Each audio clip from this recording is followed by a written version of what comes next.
We want to remind you about a podcast that we really enjoy and think you will too. It's called A Bintel Brief, and the co-hosts were our guests on episode 297. Back for its second season, The Forward has turned one of the most historic advice columns into a fun, modern, conversational show. Each week, two very different Jewish mothers, Gina Green, a writer and movement builder from the South, and Lynn Harris, a comedian, come together with The Forward's archivist, Chana Pollack, to dish on the dilemmas of Jewish American life, identity, culture, and politics. Both historic and conversational, we really think you'll like A Bintel Brief as well. You can find it anywhere you listen to podcasts. This is Judaism Unbound, episode 326. Whose canon is it anyway? Welcome back, everyone. I'm Dan Liebenson. And I'm Lex Rofberg. And today we are going to be talking about Jewish storytelling. Our guest today is Marques Hollie. Marques Hollie is a Philadelphia-based theater artist, ritual leader, and operatically trained vocalist who is also a Maggid, which is an office of traditional Jewish leadership that many people don't know about, and which, like some other offices, is being reimagined and revivified in our own time. We've been talking for a while about our newest project, the Unyeshiva, which we call a digitally driven center for Jewish learning and unlearning.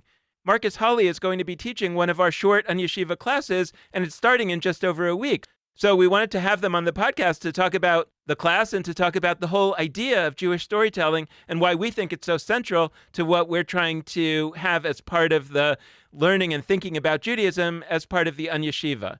The Unyeshiva features classes taught by some of our favorite and listeners' favorite podcast guests, so you can spend more time with them, get to know them personally, learn from one another, and build an unbound Jewish community, a growing unbound Jewish community. But sometimes there's someone that we know would be great to teach in the Unyeshiva, but we haven't had a chance to have him on the podcast yet, so we're going to correct that today.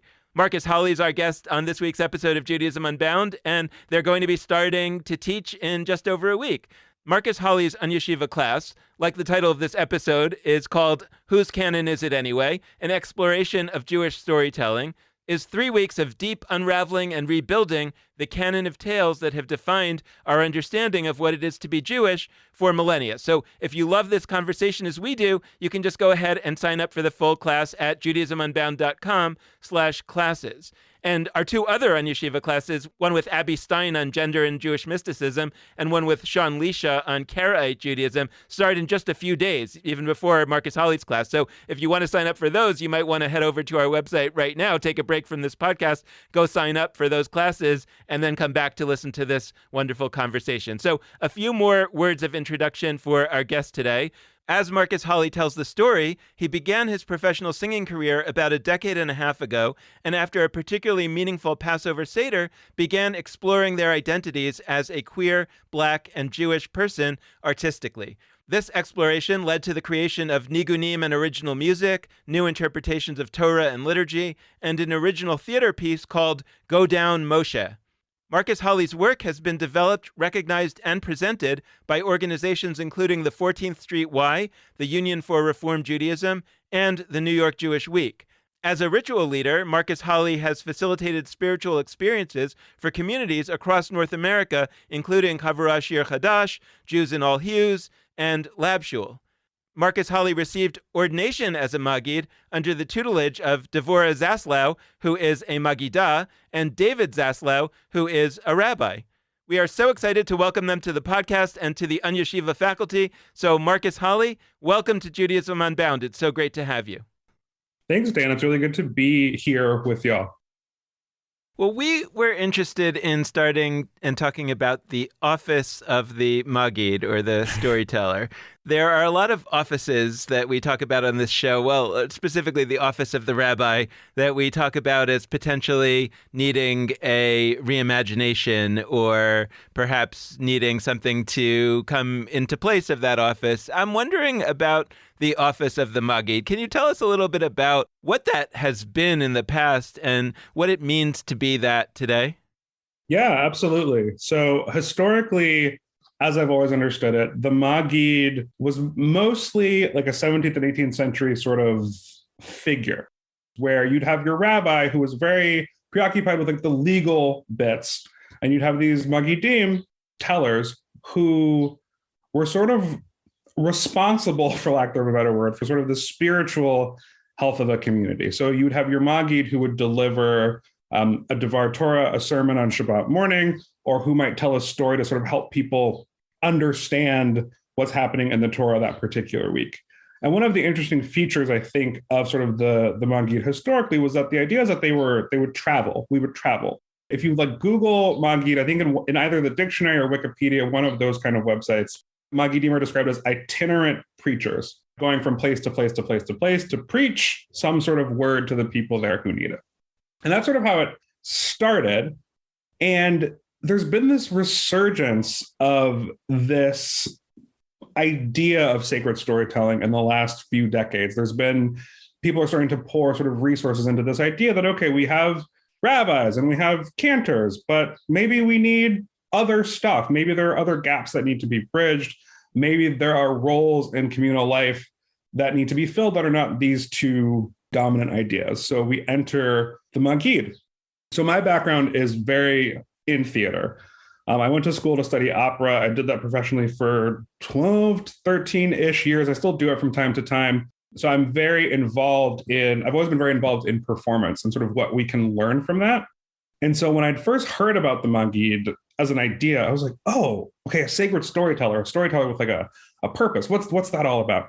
What I have loved about it is that the Maggidim that I have trained with and studied with and learned from all kind of approach it a little differently. And it gives us this opportunity to tell stories, reveal Torah that are very personal to us.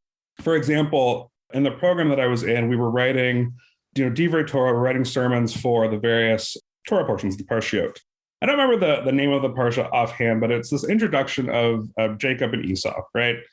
I was reading into the Parsha, and they described Jacob as sort of an Ish Tam, this sort of like mild man, this mild person. And I was really struck by that. I was like, for me as a queer person who's been out for a very long time, I started thinking about, what are the ways in which some of queer life has been depicted historically and how it's depicted now. And some of that is this mild, generic, kind of bland, milk with toast sort of idea. And I started to look at Jacob as this, okay, maybe this is a biblical queer ancestor. And I sort of really linked onto that. And then him leaving home, wrestling with the angel, the whole thing, it became for me this entire allegory of sort of self-actualization. Being a Maggid now, not only is that kind of exploration welcomed, but it's almost expected. You mentioned that you studied to be a Maggid. I mean, how does one get into this line of work? And how did you initially, you said you heard about it. How did that happen that originally you came across the concept? But then, how does one become a Maggid as opposed to, my uncle who's just good at telling stories? I always kind of describe the Maggidic education landscape, which talk about a mouthful, as kind of the Wild West, because we don't really have the institutions and the bureaucracy that we do when it comes to okay, you want to be a rabbi, this is how you go become a rabbi. You want to be a cantor, this is how you go become a cantor. I first heard about the Maggid, I think it was 2017. I was at Svara's Queer Talmud camp. It was my first time. And I met a Maggid there, Joey Netzorg. And he and I got to talking about what it is that means and what he does. And I was like, oh, this is really interesting. And then I met Joe Singer, who's also a Maggid. There was something just really exciting and really urgent, really sticky about that idea for me. So I was like, okay, cool. I wasn't quite committed to sort of figuring out how to become one just yet. I was like, okay, that will come later. My later actually started in 2019. The program that my friend Joey did, they were doing their first kind of online remote cohort. So that program was led by Rabbi David Zaslow and Magida Deborah Zaslow. And Magida is a female Maggid. Every Sunday for 2 years, we would meet for 2 hours. And we kind of traded off each week. So one week was the Siddur sort of prayer book exploration and sort of finding ways into some of those prayers that hadn't been explored. And then the other weeks would sort of be kind of the storytelling weeks, learning stories, practicing stories with each other. There was some also sort of original authorship of stories that we were doing as well. So it really became this program of not just how do you tell a story, but how do you find the story that needs to be told? And also how does that intersect? How does that overlap with Torah?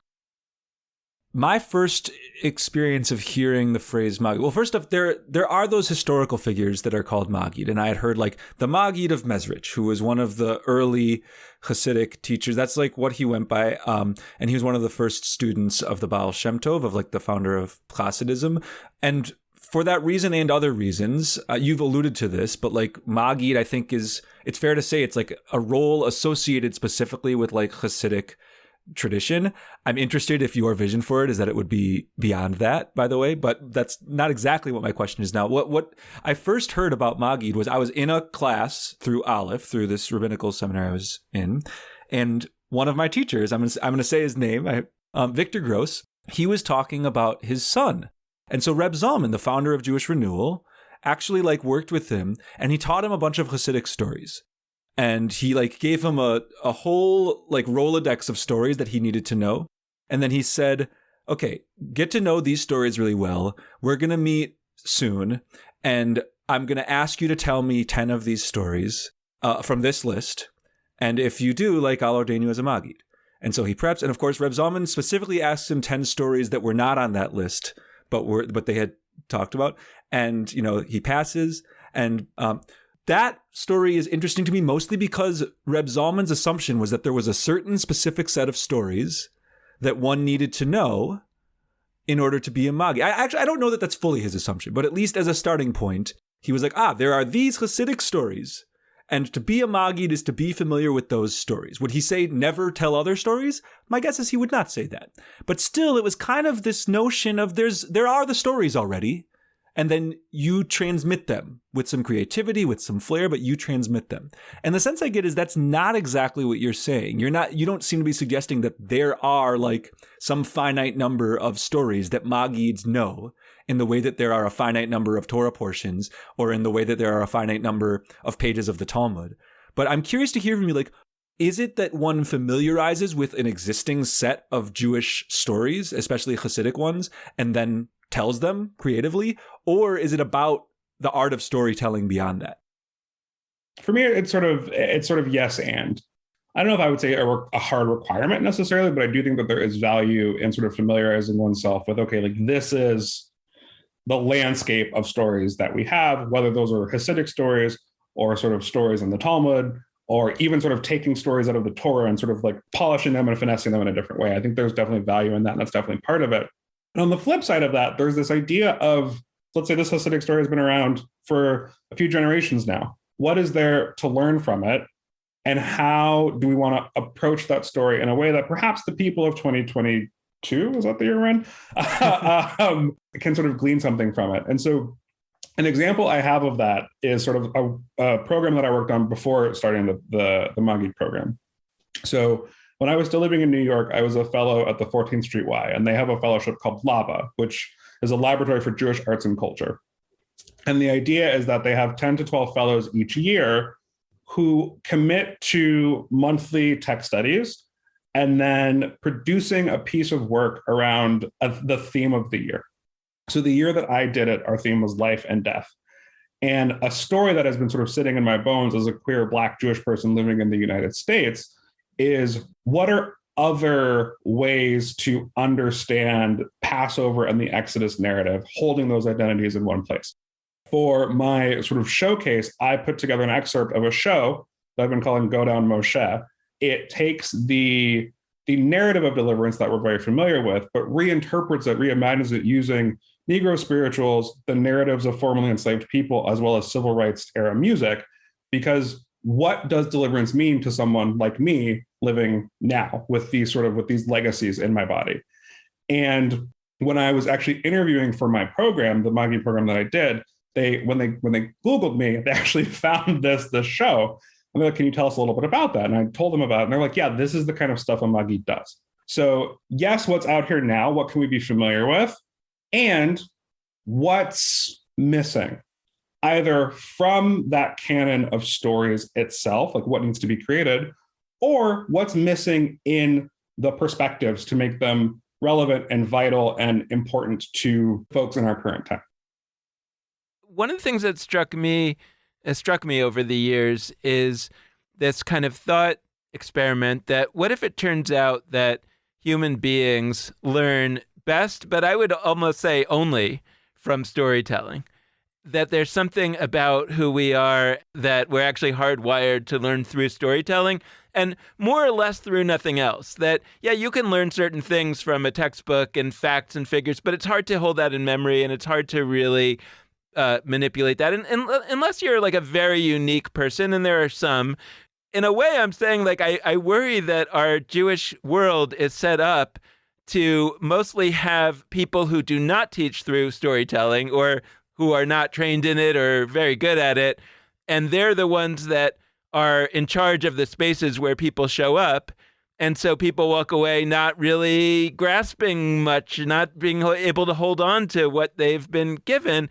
And yet there are people like you going around Magids who might actually be able to teach, but there aren't the contexts for which people encounter them. So I'm wondering if I'm wrong about that, if there are already places where you do your Magiding work, or what might you imagine being a future in which Magids played a more important role in Jewish life? Yeah, wow, that is an incredible question, Dan. So hearing you ask it sort of reminds me of a quote from, I believe it is Beverly Sills, who was sort of an operatic soprano. And one of the things that she is known for saying is, art is the signature of civilizations. And when I first heard that, I was sort of knee deep in the beginning of my opera career. And I was like, yes, I am doing this noble, virtuous thing by singing these old operas and sort of bringing them to life. I've sort of, I think, internalized that saying in sort of my work as a Magid. So, for example, like I've spoken with colleagues of mine, sort of rabbis and cantors, about sort of the kind of stuff that I do. And the reaction that I get is, oh, wow, like we don't really learn that, or we don't really learn sort of the way that you've been taught and are trained to teach. Can you teach us? And it's like, okay, well, that's interesting. And so a question that I've been asking myself a lot recently is, what is my role as a Magid in sort of the spreading of sort of the Magidic craft, whether that is creating or ordaining new Magids, whether that is helping sort of existing clergy people dig into what is sacred storytelling and how do we do that, or whether that's, just putting my own work out there into the world through social media or writing or what have you. And so I think it's an open question. There are relationships that I've had with certain organizations where they'll say, hey, will you come and teach for us? Will you come and tell a story during, a special Shabbat service, or will you give the drash or the sermon that day? So there are these kind of like, I think, smaller inroads being made into sort of institutional Judaism. But I think one of the strengths of sort of this resurgence of the Magid as a role is we're all sort of figuring out what it looks like together. There's no, CCAR, there's no Central Conference of American Rabbis for Magids. So we don't have sort of a central body where we're trying to, have bylaws and decisions being made. We're all sort of figuring it out kind of piecemeal on our own. There's not yet a central way that we're doing it. There are at least two stories that I feel like are quite central to the experience of American Jews today, or not today, but in the last half century, and they are Fiddler on the Roof and Schindler's List. Those stories are so deeply ingrained into so many people, but they also don't really seem to fully be the stories that we need right now in our American Jewish world. And I'm kind of wondering, like, what we do about that. How do we find the next Fiddler on the Roof that really becomes the story that can define a century? And that's a little different from your itinerant Magid who's got a bunch of little stories, but maybe the two go together. So maybe my broader question is, how do you think about the function of story in the emergence of what it means to be Jewish in our time? It's interesting thinking about this question sort of through my lens of sort of theater and opera, sort of just like how I've been trained. One of the ongoing questions, especially in opera spaces, which is where I'm in most often, is, okay, we've done this opera by Puccini, La Bohème, like 5 million times. The Bohemians are tired. Can we let them go? Right? Like what stories are we missing by continuing to sort of hold up these older ones that we know people like. And I'm not quite sure actually how this necessarily would transition into sort of film or a larger medium, but some of that is broadening who gets to tell the stories. There's a lot of gatekeeping that happens in the art. And so I think that becomes the first big question of sort of the role of story and sort of American Jewish life is, who are we allowing to be in the room when these stories are being created? Whether that's, small scale Maggid stuff or big picture movies, theater, opera, things of that nature. And I think that's really where it starts, is who are we letting into the room? And who are we letting into the room with the creative control that their voice has? Two scattered thoughts quick. First off, I am fascinated by the fact that not too long ago was Passover, as we record this, which has a section of the traditional Seder that's called Maggid. That might be a lot of people's first association with that word. And also, by the way, for people familiar with Hebrew, Maggid is tied to the word Haggadah, like the name of the guidebook or storytelling, the physical storyteller of Passover. And I'm fascinated that we haven't mentioned that yet. And I don't think that's wrong. I think that Maggid has a separate set of associations related to this role in Hasidic tradition and what it is as a person today. But it also is like that part of the Seder where we tell the Passover story. When Dan started that question about Fiddler on the Roof and Schindler's List, I actually thought that you might be saying that one of the core stories for American Jews is like the Exodus story. So that's a scattered thought. The other scattered thought, you mentioned that rabbis, when you tell them that you're a Maggid and that you've been trained to learn how to tell deep stories and how to engage a room and how to look for stories, they say, teach me how to do that. And that's an interesting response. So I went to the Jewish Studies Conference and people are like, oh, I study medieval Jewish history and I specialize in this. And then the next person's like, oh, I do contemporary American Jewish history or 20th century. And what they say next is not, oh, wow, that's a blind spot of mine. I'd like you to teach me that so that I can teach my class. They might be curious, but they don't feel like I, a medieval Jewish historian, should know and be teaching 20th century Jewish history. That's not how it works, because there's a sense of okay, different people specialize in different things. The idea that a rabbi is supposed to be the Maggid also, that feels almost kind of imperialist. It's a rabbi is the thing that leads Jews. And so any form of role that is doing anything to a room full of Jews, a rabbi feels like, and by the way, I am one, right? We feel like somehow we are supposed to be an expert at that thing. And I don't like that very much, because I don't think it's practically helpful. I don't think anybody can actually be a specialist, a real talented person across, Maggiding and service leading and life cycle event officiating and Torah study teaching and sermon writing. You can't be amazing at all of those things. And yet somehow we have this presumption that you're supposed to be. And so I'm curious, when you mentioned that story where it's oh, interesting reaction that you want me to teach you about this, tell me more about that.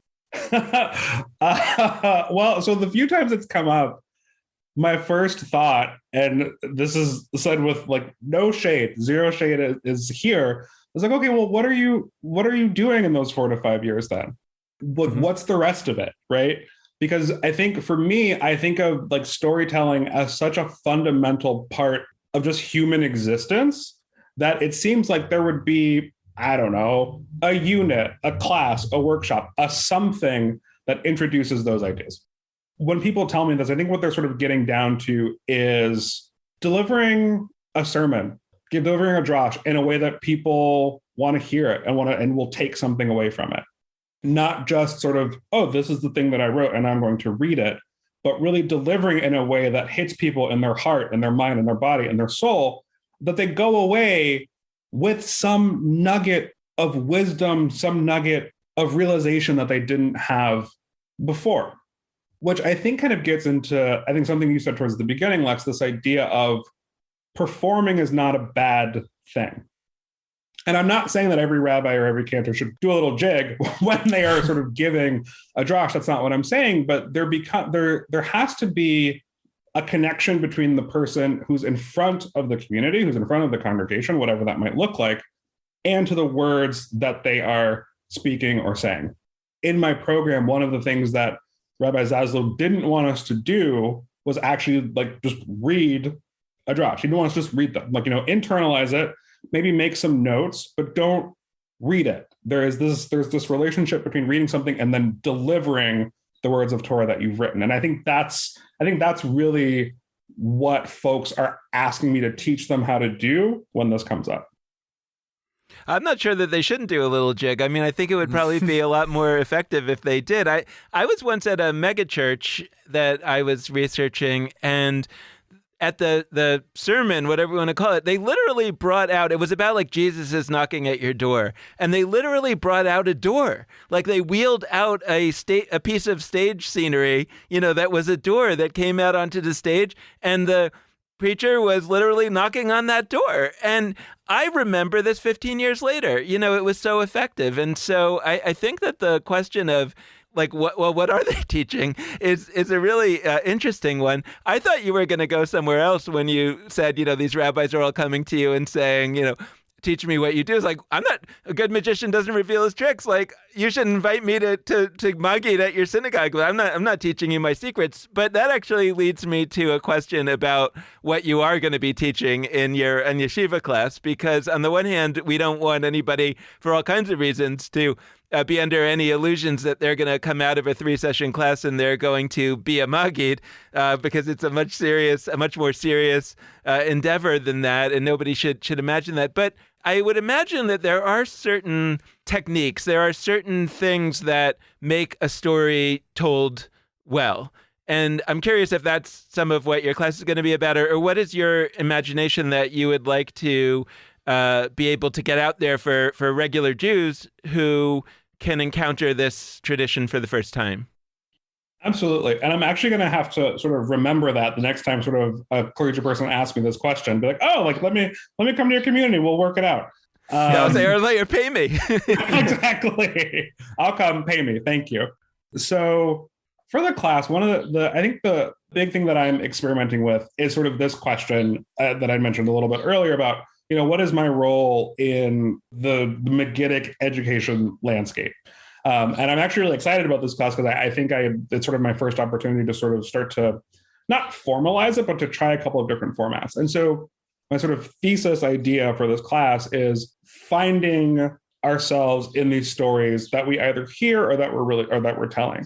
And I'm using that as kind of my anchor point, because I sort of feel like if we can't see ourselves in them, if we can't find ourselves, then what are we doing telling them? What is the point if I can't access this in a way that feels personal?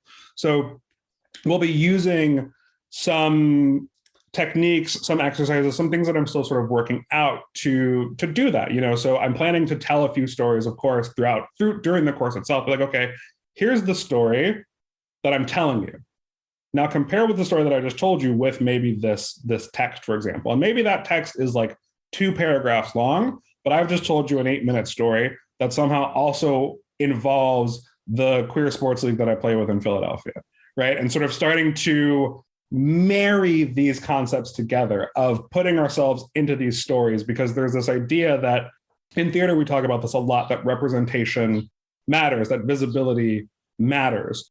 And what I'm hoping to accomplish by focusing on that is to also allow folks who are in this class, or maybe even not in this class, well, in this class, I should say specifically, to start to think about maybe the stories that they know, the stories that they have been told their whole lives, or maybe the stories they tell, whether that's formal or informal with friends, what have you, and how are they in those stories, and how do they allow others to see themselves in them as well. Some of like how I have come to start to see myself in stories has been, like maybe I'll be reading a story, and this is something that I learned from Deborah Zaslow. Just like, okay, like read the story, like get a sense of it, and then go into this like meditative space where it's like, okay, in this story, there are like these 3 characters. What do they look like? What are they doing? How are they dressed even? What is the location of this story? What does that location look like to you? How does it feel? What colors are in it? We'll definitely be doing some of that kind of imagining together. But on the other side of that, I have a colleague who has described my storytelling style as irreverent, but not disrespectful. The flip side of sort of, how do we start to see ourselves in these stories, both from like the perspective of using sort of exercises and discussion questions and things like that, will also help be informed by how I'm telling a story. Like, okay, like perhaps this story from the Talmud does not use any of these words that I, the Maggid Marques Hollie, have used, but that is a way that I have personalized it to be mine. And so that is also something I'm sort of toying with for the class. It's like, okay, what does it look like to have folks say, okay, this is a story that I know, or this is a story that we just heard. How would I tell this?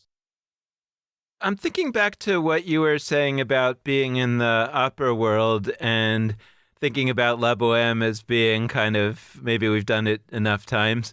And I was thinking about that in relationship to the show Rent, which is based on La Boheme, but it brought the basic story of La Boheme into another world of people in two ways. One is that it made it available to people who don't listen to opera or who don't enjoy opera. And two is that it made a connection between the basic storyline. I mean, the basic storyline of La Boheme is about tuberculosis, but it translated it to be about AIDS, and it made it now relevant to people at the time that Rent came out, where the AIDS crisis was in full force. And you could imagine that if in the opera world, they're just saying, hey, this story is tired, it's old, we've done it so many times. And yet in another world, it was fresh and new and meaningful and could be translated to contemporary issues. And there's something about the story of La Boheme that lasted so long in the world of opera because it's a really good story. And so I guess I'm wondering about how we think about the role of storytellers today. Is the goal really to tell a new story?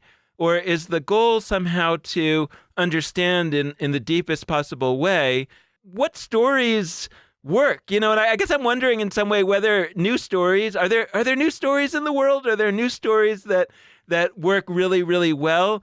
I mean, I can imagine that there are new stories that don't work, but are there new stories that work? Or really is what storytelling about is kind of, even if you're not conscious of it, is somehow understanding that there's a human need for certain stories, and we just keep learning to tell that story in a new way, in a more relevant context. And if that's the case, then again, I'm kind of fascinated I'd love to know more about your process of going through that story of Jacob and finding his queerness, because maybe in some way what you're really doing there too is a version of translating La Boheme into Rent. I'm just curious about that whole process of how you mine a story for its true deep storyness and then translate that to a more contemporary audience. I think the whole answer to your question so far is just yes and. I also appreciate the Boheme to Rent to me and Jacob. Like I'm loving that whole idea. So thank you for that, Dan. It kind of depends. What are we talking about when we say new? Does it mean like, okay, this whole thing like does not exist anywhere in the tradition or in the canon, and we need to create it? That's one definition of new. And then I also think, what is around that maybe people just don't know about or people aren't paying attention to? And so an example of that is, part of my program that I did is there was a series of books. Like there were certain books that we had to read just to get to familiarize ourselves with the stories that were out there. And then we could sort of go rogue and do, I think, one or two of our own. And so I was at this little bookshop in Philly and I picked up this book. It's the collected stories of Moacir Sklar. And I was like, well, that is a heck of a name. Who is this guy? And he was this Brazilian Jewish writer who lived until I think the early 2000s. And I was like, okay, what's this guy writing? What's his deal? What's all of that about? And so I remember like I bought the book, took it home, and I was reading through. Some of his stories are like wild and kind of bizarre and like maybe border on like sci-fi, fantasy, futuristic. Some of them are sort of easy to get into, sort of easy to sort of find sort of the path through the story that maybe like finding what the story itself is trying to teach.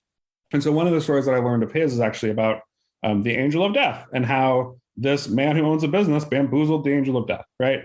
And so telling that as maybe not as a story that's totally new, but from a perspective of someone else in the broader canon that maybe that maybe people don't know about or don't get to hear as often. So I think it's twofold. I think there's new things that are being created, and there are things that are sort of being brought to the surface as well. And when it comes to my process when I'm sort of trying to internalize a story, it really depends. If it's something like Torah or Talmud, I will sort of see which sort of words are jumping out at me or which kind of ideas seem really prescient.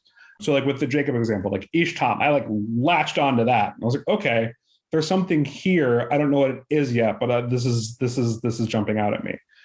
So I will start with that and sort of see where that leads. And I find that my own process is such that I have to be sort of focused on it for a while, and then I have to put it down.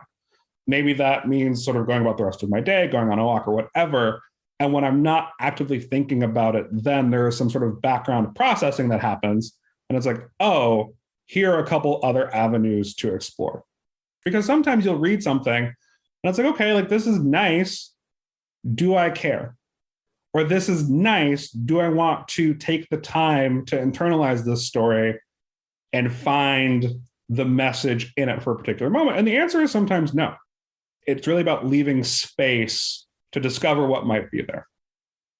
So I would really like to talk about the title of your course for a few reasons. First off, you've used the phrase yes and a couple times, which of course, you know, a classic phrase of like improv, but the title of your course is Whose Canon Is It Anyway? Which is another improv allusion because of the show Whose Line Is It Anyway? Which was an improv show. Is it still on? I don't even know, but it was or is a show that, you know, featured improv comedy. And part two, you know, the word canon is right there, and you've used it a couple times in this conversation. And I think that in the realm of storytelling, the word canon is really important. And I think it's important in one potentially like liberating, exciting way and one potentially restricting or conservative way. I'll start with the less exciting, restricting way. The idea that there is a canon of stories like that, once again, that gets at what I was asking before about how like, oh, there are these stories that exist. And I'm really persuaded by what Dan said about how like, maybe we say that's true. And it's not that restricts us necessarily. It's just that we must work from a certain set of stories and remap them, rethink them, remix them. But still, there's a potential that it could be restricting if somebody thinks that the operation of mog eating is like, oh, here's the set of books that one reads, and they don't get that creative exercise you had of you get to go rogue. So that's the restricting side. The liberating side is normally when people say canon, when people talk about the Jewish canon, they mean Bible and to some extent Talmud and, you know, later codes like Jewish legal texts that have been used to dictate rules and regulations for Jewish communities. And the second that we're using canon to include storytelling and Jewish story, that's actually an expansive, liberating move beyond that definition of canon. We've sort of done it slyly or like stealthily, but like by virtue of the name of your class, you have asserted that Jewish stories, not just the texts, quote unquote, but storytelling, Jewish stories are canonical. And so I'm curious to hear more from you in terms of how you think about that word canon and how it relates to, I mean, whether it's your course or just your general mog eating in the world. Yeah, canon is such an interesting word because I agree, Lex. I definitely hear it or internalize it in sort of those two ways. When I think about sort of like theater and opera and things like that, it's like, okay, here's like the canon, here's the operatic canon. And from that canon, here are like the 20 to 25 things that we do all the time, forever and ever. Amen. But that it's still expanding, like that the canon is still this ongoing project, whether or not sort of the gatekeepers, the people in charge, the whomevers pick up those other pieces that are being added to the canon. Like when I started putting together, you know, which stories do I want to use in the class? There are stories from kind of all over the place. There are stories from Talmud. There are stories from Torah. There are stories that are folk stories. I'm thinking about working in an African traditional story or two to see, where's the wisdom we can uncover from that. And in doing that, in engaging in that process of sort of putting these stories together, I'm sort of landing on this idea that canon is both a universal idea and also one that's deeply personal, that's deeply specific to the person who is talking about it, thinking about it, absorbing sort of some kind of material from it as well. There's sort of the personal canon of, these are the ideas that I find particularly meaningful. These are the ideas that I want more of. And when I think about that in terms of sort of text, this actually just came to me. Like I'm thinking about just the sheer number of books that I have on my bookshelf of stories. And one that just popped into my mind just now is, I have Noam Sienna's A Rainbow Thread, right? Mm-hmm. That whole queer collection of sort of Jewish stories and fragments. And that, for me, as a queer person, is an active piece of my canon, these kinds of queer stories. And so perhaps, the gatekeepers, the powers that be, the people who have a vested interest in a specific subset of the canon, maybe that's not theirs, fine, but it's still part of it, and it's mine. I want to be clear that, I wasn't suggesting that the canon as we imagine it to be, whichever set of, Jewish books we might talk about, that has all the stories in them. There are a lot of stories that were excluded from the canon for all kinds of reasons, largely because the people whose stories those are weren't part of the people making the canon. So that obviously we need an expanded canon. But part of the question for me is and I'm curious how you think about this. I think a lot of Jews, including and maybe especially the authority figures, imagine that Judaism, the source of Judaism is our texts, that Judaism flows out of our texts. And I actually have come to think that that's profoundly wrong, that the texts are actually just the writing down of elements of the pre-existing tradition, which was an oral tradition, a storytelling tradition. And I'm not just talking about the Talmud that we call the oral Torah. I mean, talking about the written Torah. Before it was written, it was oral. And a lot of the oral elements probably were not written down, in part because they weren't the ones that people really liked the most. So, I mean, part of me feels like when they wrote down the canon, they wrote down the greatest hits, like the ones that people really liked the most. But the other piece of writing down the canon is that there might have been some stories that the people really liked, but the people in charge didn't like them so much because they didn't accord with their view of things. So either they would just not write down those stories, but sometimes, for example, I think the golden calf is potentially a good example of this. Sometimes they wrote it down, but in a way that made the golden calf makers look bad, where the original golden calf, which was the symbol of the Northern Kingdom, was actually something that the people really liked. So I'm actually really glad that you sort of frame that the way you did, because something that I find that I do spend a lot of time reminding myself is, if I'm reading something, whether it's Torah, Talmud, folktale, what have you, but this is what was written down. This is not perhaps the full story. It's the part that we have. And perhaps it's the part that we have because the person who wrote it down had an agenda. And kind of acknowledging that is okay. That person's agenda doesn't have to be my agenda. In fact, it generally isn't. So I'm really glad that you brought that up, because I think it's something that I think is healthy for whether you're a storyteller or not to examine these things as you're reading them, and honestly, as you're hearing them. It's like, okay, this person is telling me this story in a particular way, or I'm reading this, and the person who's transmitting this to me is trying to accomplish something. And I also think it's sort of important from the perspective of a listener. You, as a transmitter of a story, you might have a bullseye. There's a target. There is something that you want people who hear or read the story to walk away with, but you have no control over it once it's out of your mouth. You can't control how they're going to internalize it. And then that person who received that story, maybe they go and tell your story to someone else, the way they remember it or what they're hearing about it. And so that chain of transmission continues, whether or not sort of the original intent or purpose of that story when it was first told is actually maintained, which I think is one of the really interesting things about storytelling as a medium. So We change things all the time.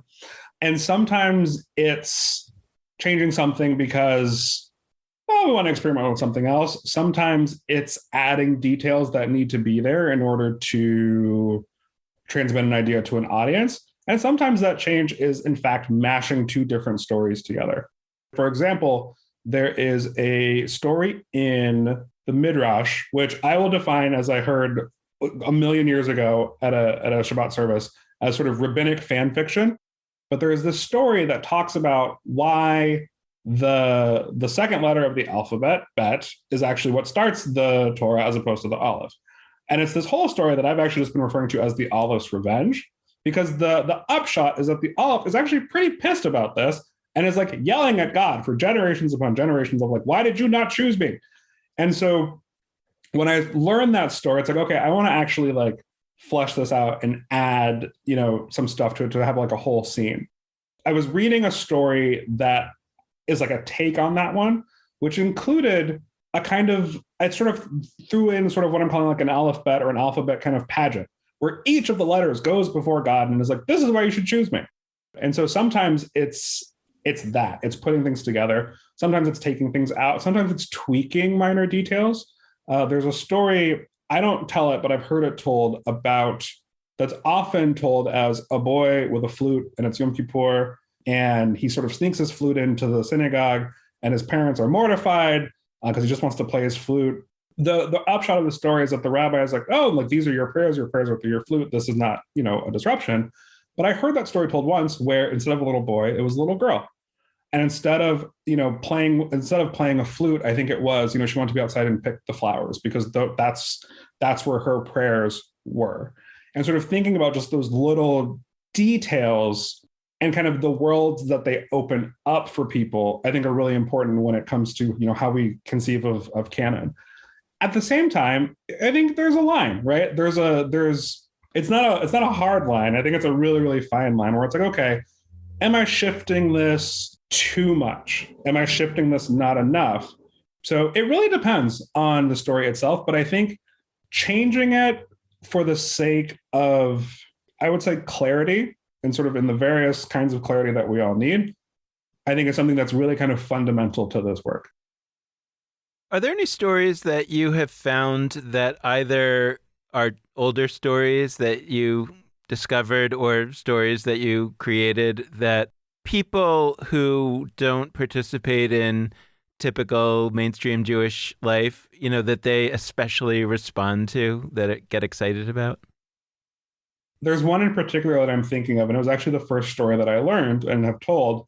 I usually tell it around Shavuot, and it's sort of, there's this episode in the Talmud, Moses having to convince the angels to give him the Torah, right? Like he scales the mountain and God's there and the angels are there. And it's a fascinating story because Moses is like, they could set me on fire. I don't want to talk to them about the Torah. And God's like, no, just go talk to them. It's fine.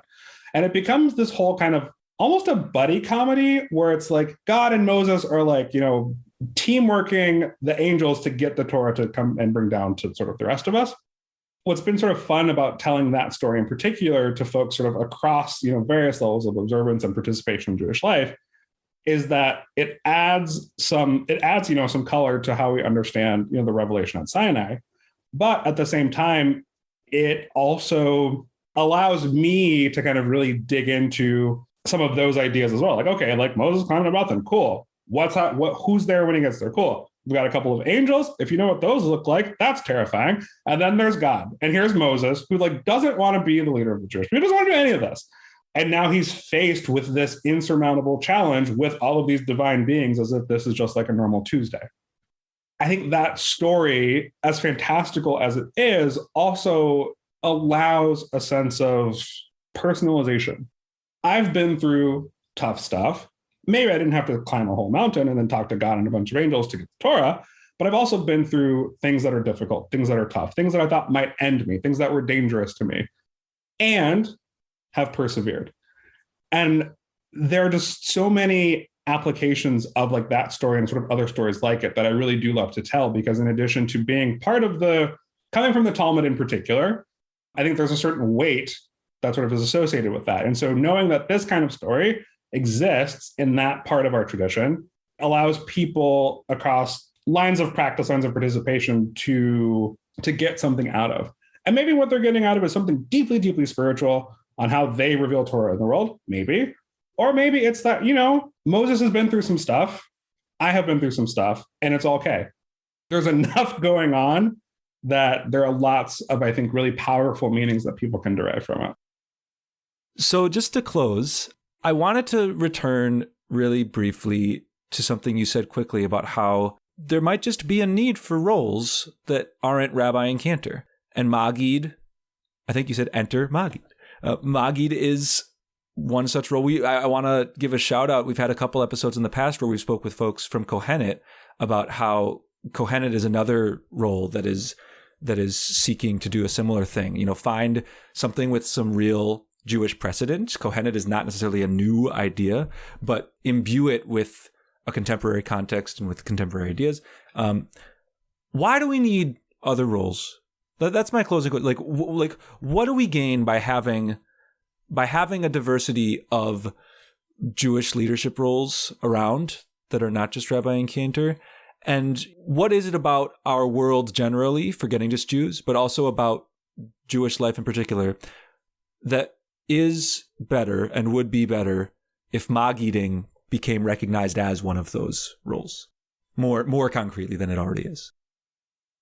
I think one of the things that having more roles enables us to do, it allows people to actually sort of, for lack of a better term, specialize. This is what I do, and this is the particular sort of niche that I fill.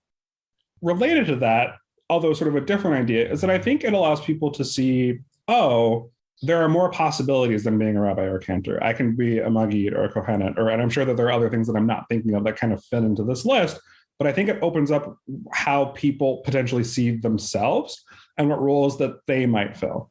And I want to clarify that slightly. Like, I'm not saying that we should have Maggids and whatnot around so that more people can become them. I'm also not saying that. When you expand what's possible in a tradition, you give people more ways to connect to it. Even if they don't want to go down a Maggidic path or Kohenet path or anything like that, it allows them to see their tradition, to understand their tradition, to embody their tradition in a different way. And perhaps that different way is the way that they've been missing, or the way that they need, or that fills in a gap for them that maybe your more sort of standard roles of clergy or what have you weren't doing for them. Thank you so much, Marques Hollie, for joining us. We are so excited to have you teaching your mini course in the Onion Yeshiva, and this has been a just fantastic conversation. Thank you. And thank you so much to all of you out there for listening. We hope you've enjoyed this conversation, and we hope that you'll tune in again in the future. A couple little notes before we fully close out. First off, sign up for Marques Hollie's awesome class, or for one of our other classes, or do an and/or. Sign up for multiple of our Onion Yeshiva mini courses. You can check all of them out, including Marques Hollie's class called Whose Canon Is It Anyway? At judaismunbound.com/classes. And we hope that you'll do that. Another note, we are one of many dozen co-sponsors of the Jewish Rally for Abortion Justice, which is taking place in Washington, D.C. on May 17th. As we release this episode on May 13th, that's just a few days away. We really encourage people who are able to get to Washington, D.C. to go. This is one of the biggest rallies from a Jewish lens for anything in a very, very long time. And it's an important cause, so we hope that you will make a point to be there. You can find out more and register to attend at jewishrally.org. So now, just to let you know the different ways that you can be in touch with us. First, there are our Facebook and Twitter and Instagram pages. All of those are at Judaism Unbound. Second, you can go to our website, judaismunbound.com. And third, you can always email us at dan@judaismunbound.com or lex@judaismunbound.com. Another request we would make and would deeply appreciate is if you are able to support us financially, which you can do on either a monthly recurring basis or just as a one-time gift via judaismunbound.com/donate. The very last thing that we'd say is that support for this episode of Judaism Unbound comes from the Ashman Family JCC in Palo Alto, California, whose vision is to be the architects of the Jewish future. The Ashman Family JCC empowers you to experience Jewish paths toward a life of joy, purpose, and meaning through innovative Jewish learning and wellness programs, community building, and initiatives to develop the next generation of Jewish leaders.